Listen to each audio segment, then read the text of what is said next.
जय हिंद। पिछले वीडियो में हम लोग देख चुके थे कि किस तरह से सिंधु घाटी सभ्यता का उत्खनन हुआ। सबसे पहले जो मैसेज दिया था चार्ल्स मेसन ने दिया था, उसके बाद जो कनिंघम साहब थे, कनिंघम साहब ने क्या हुआ कि पूरा डेटा तैयार कर दिया किस तरह से खुदाई का कार्यक्रम आगे चलेगा।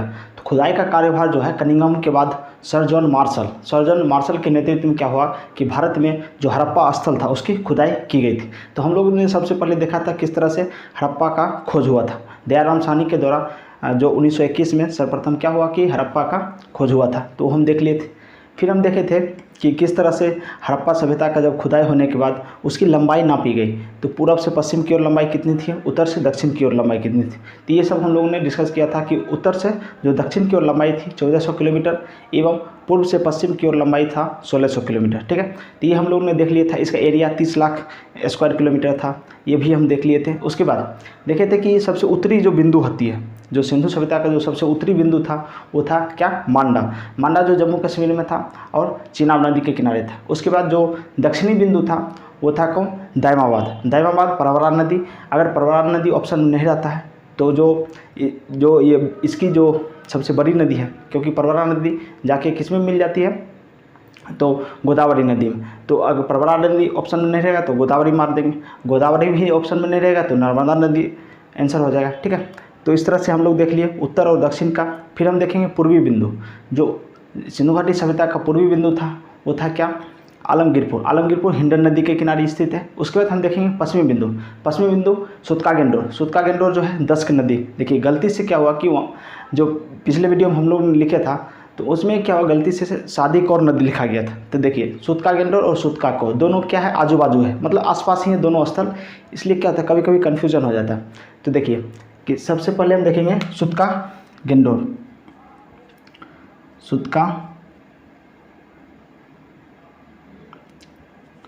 सुतका गेंडोर, सुतका को,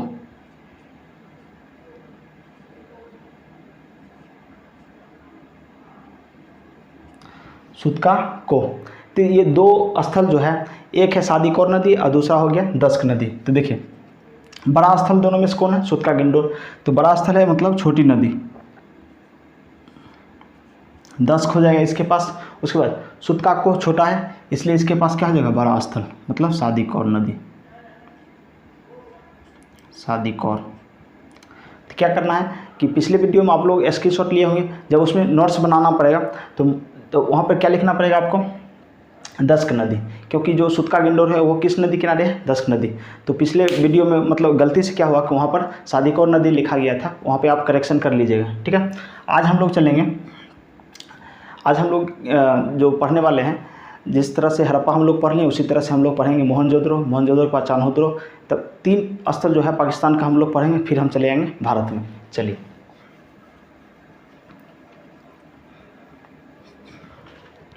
आज हम लोग शुरू करने वाले हैं सबसे पहले मोहनजोदड़ो।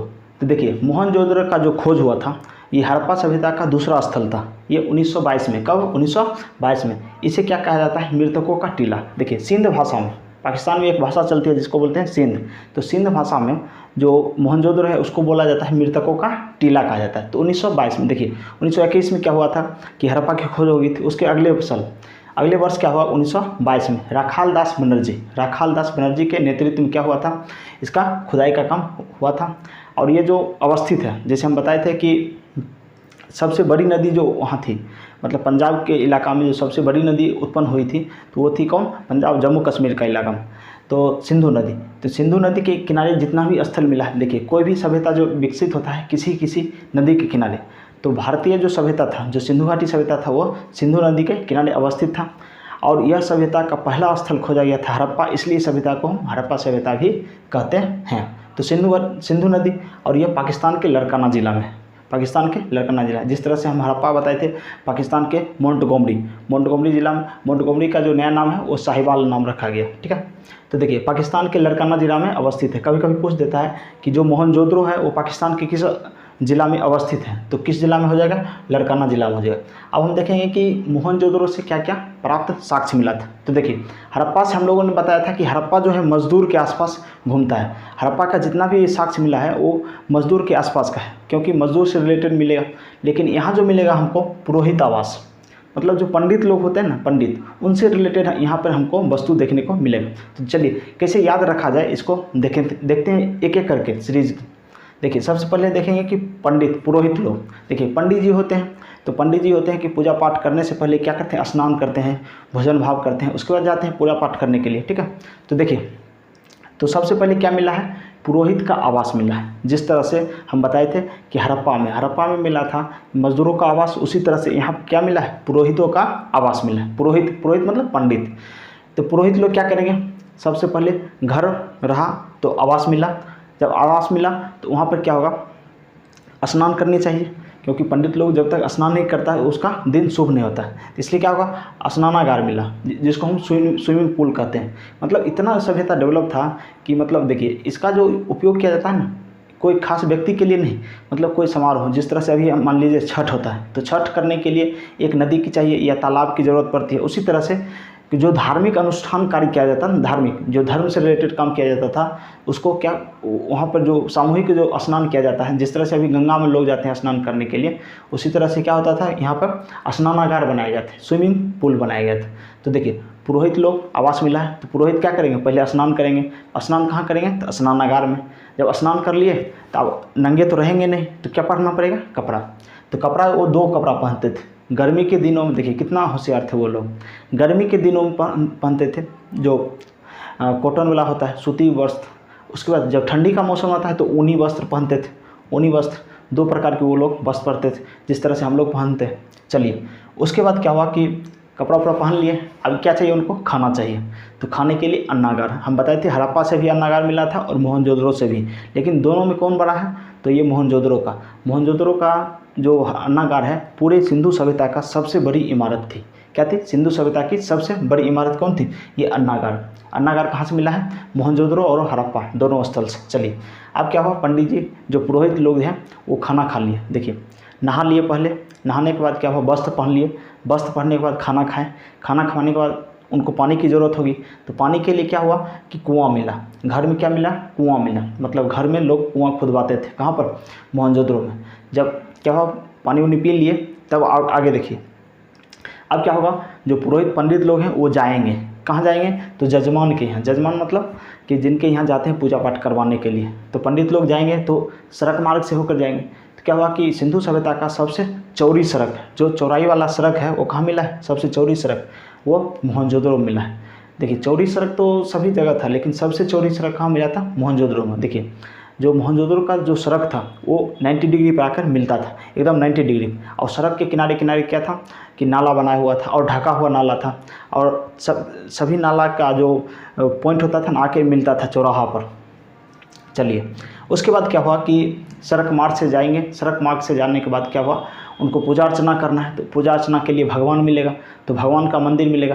तो वहाँ पर क्या हुआ, पशुपति की मूर्ति मिला। क्या मिला है, पशुपति की मूर्ति। देखिए पशुपति जो थे ना, पशुपति के आसपास जो है जानवर मिला है। क्या मिला है, जानवर मिला है। वहाँ पर मिला है बाघ, क्या मिला है, बाघ, हाथी मिला है, भैंसा मिला है, हिरन मिला है। ठीक है, वो हम नीचे में लिखे हुए, पशुपति की मूर्ति के चारों ओर क्या मिला है, हाथी मिला है, बाघ, भैंसा और हिरन। देखिए 4 प्रकार के जानवर हैं, लेकिन 5 है। देखिए 2 हिरन आगे में, सबसे आगे में 2 हिरन। देखिए जानवर को देखते हुए ये पता चलता है यह डिपार्टमेंट किसका है। जिस तरह से अभी हम लोग जानते हैं कि शिव जी का डिपार्टमेंट क्या है, ये सब भूत पिचास, हाथी घोड़ा, जितना भी जानवर है, ये सब भैंसा, ये सब किनका डिपार्टमेंट है, शिव का। तो इससे हम लोग अंदाज़ा लगाते हैं कि मतलब ये जो पशुपति की मूर्ति जो है, पशुपति की मूर्ति है, लगभग ये शिव के जैसा दिखता है।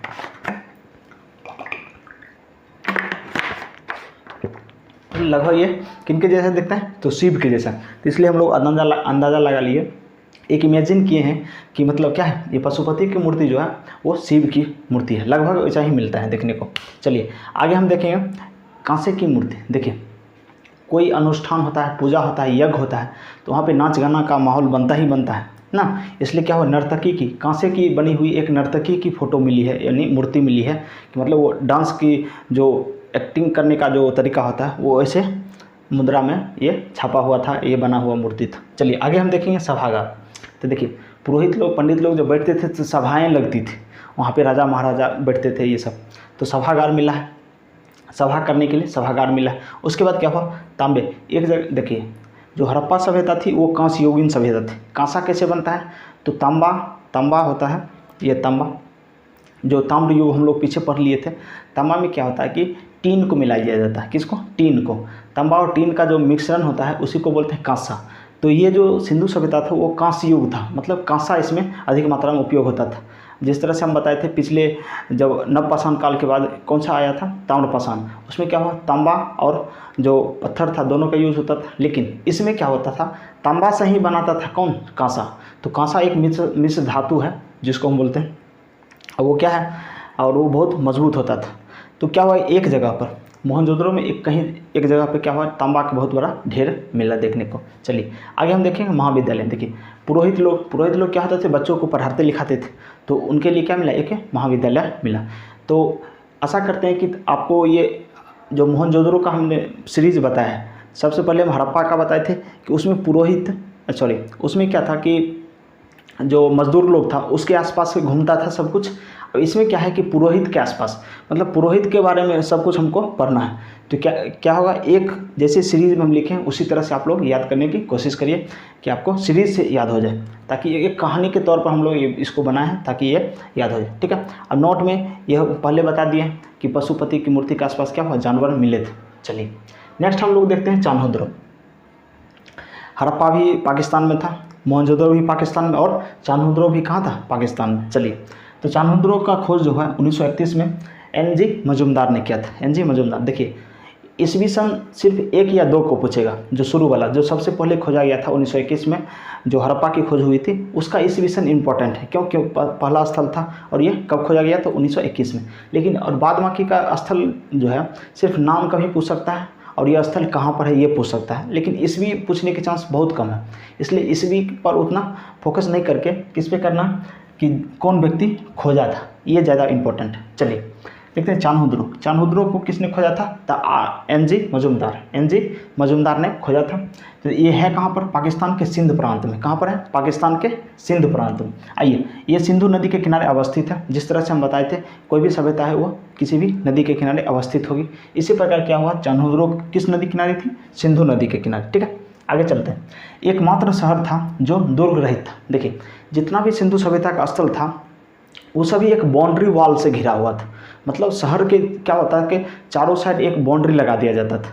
तो चान्होद्रो, देखिए चान्होद्रो में क्या था, औद्योगिक विकास बहुत ज़्यादा था। तो क्या हुआ कि यहाँ पे लोग दुकान धंधा बहुत ज़्यादा करने लगे, तो जिधर मन हुआ उधर दुकान खोल दिए। इससे क्या हुआ, बाउंड्री वॉल अगर कर देते तो मतलब उद्योग उतना चलता नहीं, दुकान उतना चलता नहीं, इसलिए क्या हुआ, बाउंड्री को खुले रहने दिए। तो क्या हुआ कि एकमात्र स्थल था, सिंधु सभ्यता का एकमात्र स्थल था जो क्या था, बाउंड्री रहित था, मतलब दीवार नहीं घिरा हुआ था। और बाकी जगह जितना भी था सबका लास्ट में क्या होता था, बाउंड्री घिरा जाता था। अब देखते हैं कि प्राप्त साक्ष्य, यहाँ पर क्या साक्ष्य मिला। देखिए चान्होद्रो को हम कह सकते हैं कि ये औरतों के लिए फेमस था। क्यों, क्योंकि महिलाएं का जितना भी सामग्री होता है वो सब कहाँ से मिलता है हमको, चान्होद्रो से। देखिए मेकअप का सामान, मेकअप जो महिला लोग मेकअप करती है ड्रेसिंग टेबल के सामने, तो वही मेकअप सामग्री कहाँ से मिला है, ये चान्होद्रो से। उसके बाद लिपस्टिक मिला है, शीशा मिला है। लिपस्टिक शीशा जो महिला का जो साधन होता है सजने धजने का, वही सब शीशा हो गया, लिपस्टिक हो गया। मन का मतलब होता है मोती होता है मन का। ठीक है, तो ये मोती मिल गया। उसके बाद सुई जो होता है, सुई धागा जो बोलते हैं, सुई मिल गया। उसके बाद गुड़िया, जो लड़कियों लोग और महिला लोग ये सब गुड़िया बनाती है, खेलती है, मूर्ति होता है वही। चलिए अलंकृत ईंट, देखिए ईंट मिला है। ईंट पे क्या हुआ कि मतलब फूल बनाया हुआ था, अलंकृत ईंट मिला था। तो फूल और बनाने का काम कौन करती है, महिलाएं करती है, क्योंकि पुरुष के पास उतना टाइम नहीं रहता और वो कर भी नहीं सकता। चलिए नेक्स्ट देखते हैं कि सड़क टेढ़ी मेढ़ी थी। देखिए सड़क टेढ़ी मेढ़ी काहे थी, क्योंकि देखिए कोई लोग किधर ही दुकान खोल लेता था, किधर ऐसे करके कहीं पे दुकान खोल लिया, तो सड़क जब बन रहा था तो वो सड़क थोड़ा सा क्या हो गया, टेढ़ी मेढ़ी हो गया। आइए उसके पीछे क्या हुआ, अब क्या हुआ कि मान लीजिए कि बिल्ली भागी। जैसे कि हमको पता है कि जिस तरह से चान्होद्रो महिलाओं के लिए था, तो हम ये समझ लेते हैं कि कोई महिला क्या हुआ, घर को ऐसे मतलब साफ़ सफाई किया और पानी से उसको एकदम पोछा उछा लगाया। क्या हुआ, एक बिल्ली दौड़ गई। हम सभी को पता है कि क्या होता है, कुत्ता को पालतू जानवर बनाया जाता है। तो क्या हुआ, बिल्ली अगर दौड़ गई तो बिल्ली का क्या हुआ, जब वो गंदा कर देगी, मतलब अपने पैर से क्या होगा वहाँ पे छाप उखाड़ देगी पैर का। तो क्या हुआ कि जो महिलाएं की जो पालतू कुत्ता होगा वो क्या किया कि बिल्ली को पीछे से दबाना शुरू कर दिया। तो पीछे से भागना शुरू कर दिया तो क्या हुआ कि आगे आगे बिल्ली और पीछे पीछे कुत्ता। तो ये दोनों का क्या हुआ, पंजा मिला है वहाँ पर। बिल्ली को पीछा करते हुए कुत्ता का पंजा कहाँ से मिला है, चान्होद्रो से मिला है। कहाँ से मिला है, चान्होद्रो से। बिल्ली आगे आगे और पीछे से कुत्ता उसका पीछा कर रही है। उसके बाद बैलगाड़ी, देखिए हम बताए थे औद्योगिक शहर है। औद्योगिक शहर है तो मतलब सामान को एक जगह से दूसरी जगह ले जाने के लिए क्या चाहिए, बैलगाड़ी की आवश्यकता पड़ती है।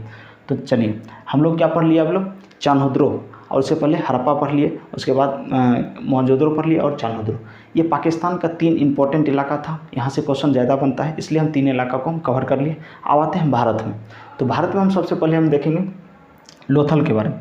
देखिए लोथल जो था गुजरात के समुद्री इलाका के समीप अवस्थित है, गुजरात में। जैसे यहाँ पे हम गुजरात का हम फोटो बनाते हैं,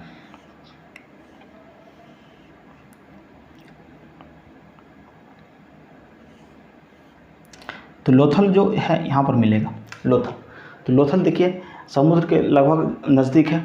तो लोथल जो है समुद्र के नज़दीक है। तो यहीं से क्या हुआ कि मतलब सिंधु सभ्यता का सबसे बड़ा है और अच्छा जो गोदियारा, जिसको हम बोलते हैं डॉकयार्ड या बोलते हैं इसको बंदरगाह, क्या बोलते हैं, बंदरगाह।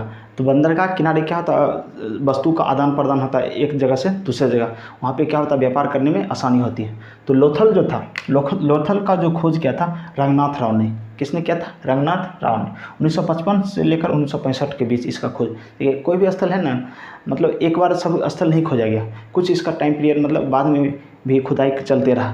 तो इसलिए क्या हुआ, इसका टाइम इम्पोर्टेंट नहीं है, इम्पोर्टेंट है कि मतलब कि कौन व्यक्ति इसने खोजा। तो रंगनाथ राव। यह है कहाँ पर, गुजरात के अहमदाबाद में है। उसके बाद यह किस नदी पर है, तो भोगवा नदी। यह भोगवा नदी के किनारे अवस्थित है। तो ये हो गया लोथल किस नदी, भोगवा नदी। ठीक है, आगे चलते हैं। इसकी खोज रंगनाथ राव, ये हम पहले ही बता दिए थे। अगर हम देखते हैं कि ये बंदरगाह और गोदियारा के लिए फेमस था, गोदीवारा जिसको हम डॉकयार्ड भी बोलते हैं ना। तो लोथल जो था एक फेमस यानी प्रसिद्ध क्या था, बंदरगाह था।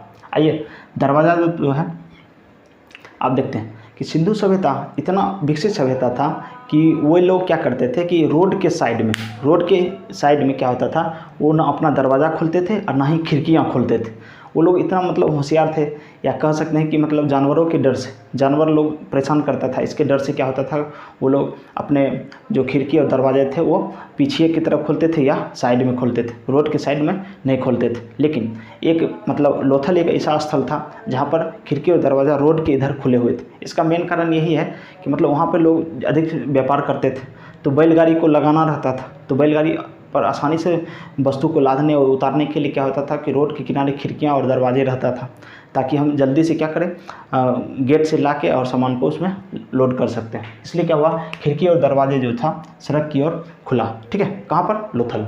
आगे हम चलते हैं युगल समाधान। देखिए लोथल एक ऐसा मतलब जगह था कि जहाँ पर क्या हुआ, युगल समाधान। युगल यहाँ पर क्या मिला, मेल और फीमेल मिला। क्या मिला, मेल और फीमेल। देखिए तो इससे पता चलता है सती प्रथा का उस समय प्रचलन था।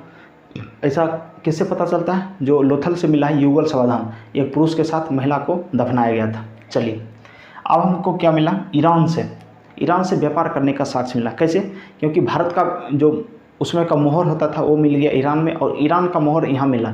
तो इससे पता चलता है, देखिए ईरान और इराक दो सभ्यता, जब सिंधु सभ्यता खत्म हो जाएगा तब हम लोग कुछ बाहरी सभ्यता भी हम लोग पढ़ेंगे। तो देखिए इराक में मेसोपोटामिया की सभ्यता उत्पन्न हुई थी और ईरान में फारस की सभ्यता।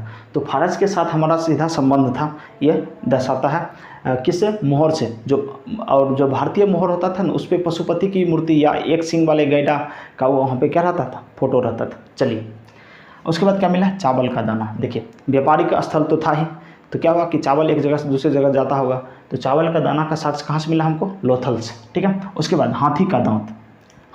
देखिए हाथी की मुंडी, ये जो मुंडी है, सर है, वो कहाँ से मिला था हमको, कहाँ से मिला था, हड़प्पा से। बताए थे ना, ओखल में जब मनुष्य को डालता था तो मनुष्य का क्या होता था, ये मुंडी बड़ा होता था, ताकि जिसका बड़ा हो जाता था उसको मारने में थोड़ा सा डिफिकल्ट होता था। तो हाथी के मुंडी जैसा था, तो हम बताए थे हड़प्पा से मुंडी मिला था।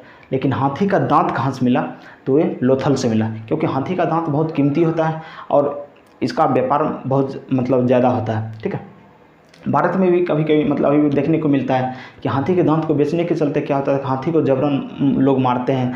कभी कभी मतलब जहर मिला देता है तालाब में ताकि हाथी पानी पी के और मर जाए। असम में ऐसा देखने को मिला था कुछ। चलिए, तो हाथी का दांत हो गया। उसके बाद अग्निकुंड, क्या मिला? अग्निकुंड मिला। अग्निकुंड मतलब पूजा अर्चना करने के लिए अग्निकुंड की ज़रूरत होती है। उसके बाद लोमड़ी का चिन्ह मिला, एक लोमड़ी का फोटो मिला। कहाँ पर? तो लोथल्स, लॉस लोथल, लॉस है लोमड़ी, ठीक है। तो क्या हुआ? लोमड़ी का फोटो हमको देखने को मिला। चलिए अब हम आगे बात करते हैं सुरकोटदा। सुरकोटदा ये गुजरात में ही है, देखिए यहाँ पर मिलेगा सुरकोटदा, ठीक है। सुरकोटदा यहाँ पर मिलेगा, ठीक है। अब हम बात करते हैं सुरकोटदा। सुरकोटदा जो खोज किया था, ये किसने किया था? जगपति ने खोज किया था, जगपति जोशी। और 1964 में, कब खोज किया था? 1964 में। और यह कहाँ पर? गुजरात के कच्छ जिला में, गुजरात के कच्छ जिला में, और सरस्वती नदी के किनारे अवस्थित है। किस नदी के? सरस्वती नदी के किनारे अवस्थित है सरस्वती नदी। सरस्वती नदी देखिए यहाँ से निकलती है सरस्वती नदी, और ऐसे करके राजस्थान से होते हुए और जाके कहाँ मिल जाती है? यमुना में। गंगा, यमुना, सरस्वती, इन तीनों का मिलन कहाँ होता है? इलाहाबाद में। चलिए, ये कच्छ समझ में आ गया, और सरस्वती नदी के किनारे अवस्थित है। आइए, यहाँ से क्या मिला कि घोड़े की अस्थि पंजर मिला। देखिए, जो सिंधु सभ्यता के लोग थे वो घोड़ा से परिचित तो थे, लेकिन वो पालतू नहीं बनाए थे। इसका मतलब कि घोड़ा का अस्थि पंजर मिला है, लेकिन घोड़ा का पालतू बनाने का साक्ष्य यहाँ से नहीं मिला। मतलब क्या होता था कि व्यापार करने के लिए भारत से लोग आते थे व्यापार करने के लिए, तो क्या हुआ, कभी घोड़ा मर गया होगा तो यहीं पर छोड़ दिया होगा, वो हड्डी उड्डी वहाँ पर मिला है। तो घोड़े की हड्डी कहाँ से मिला है? सुरकोटदा से। उसके बाद कलश समाधान, देखिए जिस तरह से हम लोग पाषाण काल में पढ़े थे, कलश समाधान कहाँ से मिला था? बुर्जहोम। बुर्जहोम जम्मू कश्मीर से मिला था। कलश समाधान, हाँ। तो देखिए कलश समाधान कहाँ से मिला था हमको? जो जोरवे सभ्यता था, मतलब जोरवे सभ्यता जो महाराष्ट्र का था, वहाँ पर हमको मिला था कलश समाधान, ठीक है। उसके बाद क्या हुआ कि और जो युगल समाधान था वो कहाँ से मिला था? बुर्जहोम से। युगल समाधान, दो व्यक्तियों को दफनाने का, दो व्यक्तियों का, एक व्यक्ति रहता था और दूसरा व्यक्ति कौन रहता था? कुत्ता। वहाँ व्यक्ति नहीं, एक जानवर रहता था। क्या रहता था? व्यक्ति के साथ कोई जानवर, क्योंकि पालतू जानवर जो था उसमें कुत्ता था। कुत्ता को दफनाने के साथ कहाँ मिला? जो बुर्जहोम से। लेकिन जो कलश में रखकर समाधान था वो कहाँ से मिला था हमको? जोरवे सभ्यता। जोरवे सभ्यता कहाँ पर विकसित हुआ था? परबरा नदी के किनारे, महाराष्ट्र के क्षेत्र में विकसित हुआ था। तो उसमें कलश समाधान देखने को मिला था हमको। कहाँ पर? ताम्रपाषाण काल में। लेकिन यहाँ भी कलश समाधान देखने को मिला है, जो कहाँ से मिला है? सुरकोटदा से। कलश समाधान मतलब कलश में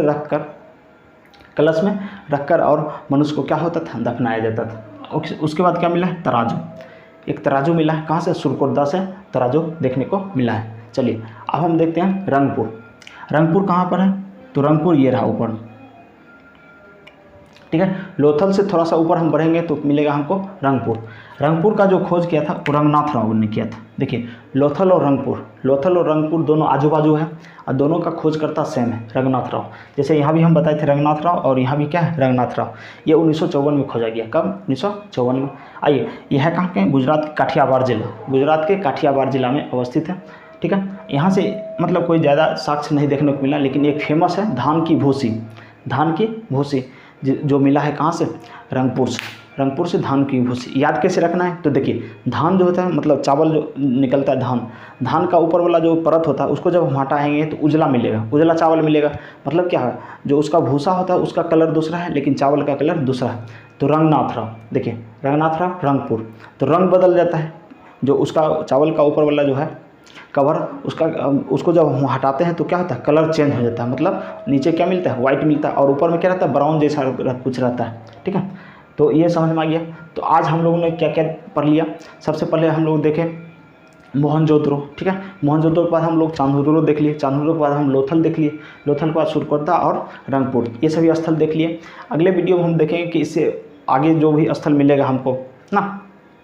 तो देखिए अभी तक जो जितना भी हम देख लिए हैं उसमें क्या है कि ये मोहनजोदड़ो है सिंधु सभ्यता का सबसे बड़ा जो शहर था। सबसे बड़ा शहर कौन था? जो मोहनजोदड़ो।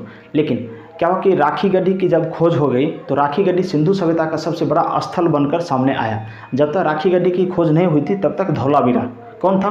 तो धौलावीरा यहाँ हमको देखने को मिला, यहाँ पर धौलावीरा, ठीक है। तो धौलावीरा मतलब जब तक राखी गढ़ी का खोज नहीं हुआ था तो धौलावीरा को माना जाता था, लेकिन जब राखी गढ़ी खोज हो गया तो राखी गढ़ी सिंधु सभ्यता का सबसे बड़ा स्थल हमको देखने को मिला। तो आशा करते हैं कि आपको ये वीडियो अच्छा लगा होगा। हाँ, एक करेक्शन जो है उसमें कर लेना है आप लोग को कि जहाँ पे सुत का गेंडोर है वहाँ पे 10 नदी होगा, ठीक है, वहाँ पे शादी कौर नदी लिखा गया था, वो किसका है, सुत का कोह का। चलिए, तो ये सब क्या करिए, आप स्क्रीनशॉट ले लीजिए, उसके बाद इसको नोट्स तैयार कर लीजिए। फिर मिलते हैं अगले वीडियो में, तब तक के लिए जय हिंद।